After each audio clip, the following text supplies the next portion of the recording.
Mesdames et messieurs, bonsoir et bienvenue. Rassurez-vous, la chaleur va progressivement nous quitter, en tout cas celle qui est en excès.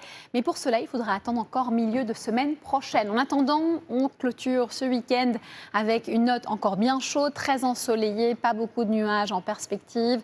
C'est l'effet justement toujours de cet anticyclone. On a une halte à ce risque de feu de forêt qui contient 14 départements en risque élevé, 6 en risque très élevé, à savoir les Pyrénées-Orientales, l'Aude, l'Hérault, le Gard, les Bouches-du-Rhône et le Vaucluse. Attention, avec ce Mistral et cette tramontane, soyez vigilants mais aussi responsables. Responsables pendant la canicule puisqu'il fera chaud. Évitez toujours de vous exposer aux heures les plus chaudes, de faire du sport sud-ouest, sud-est, tous ces endroits-là, même jusqu'ici, département de l'Atlantique, on évite justement trop d'excès durant ces heures extrêmement chaudes. Il n'y aura pas beaucoup d'ombre au tableau. Voici d'ailleurs la carte de cette journée de dimanche. Elle commence avec un ciel plutôt gris, je vous le concède, du côté de l'Aquitaine, mais ça sera que le matin. Durant l'après-midi, c'est du soleil, peut-être un voile, pas de quoi se cacher de ce soleil. Et puis un vent qui sera finalement modéré ici en bord de Manche, à 50 km/h en rafale, secteur est. Un vent donc plutôt continental. Et puis Mistral, tramontane qui seront tout de là dès le matin et certainement là à l'après-midi. On signale un coup de tonnerre vers le relief des Alpes du Sud, plutôt côté italien, et puis relief aussi de la Corse. Si vous souhaitez d'autres informations, on a le QR code pour vous donner plus de précisions, surtout sur les températures. C'est là où c'est vraiment intéressant de voir qu'il fait extrêmement chaud au meilleur de la nuit.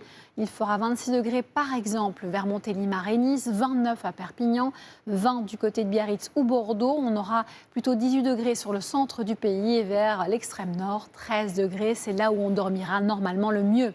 Et en journée, vous me direz, les températures seront encore bien élevées, un peu moins vers la vallée du Rhône, toujours bien élevées ici vers le Languedoc-Roussillon, vers le sud-ouest en règle générale aussi. Et puis une chaleur moins excessive sur la moitié nord, de 22 à 29, tout de même 30 degrés à Brest, c'est pas mal du tout.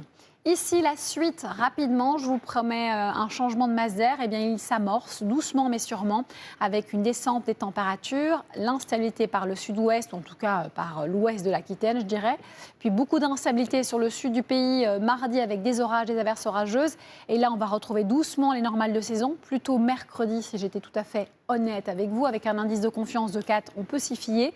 Puis ensuite, même presque de la fraîcheur, on a envie de dire, en contraste avec ce qu'on vit en ce moment. Jeudi, une journée très nuageuse avec des averses. Ça s'améliore à partir de vendredi et samedi avec un retour sans excès à une météo estivale.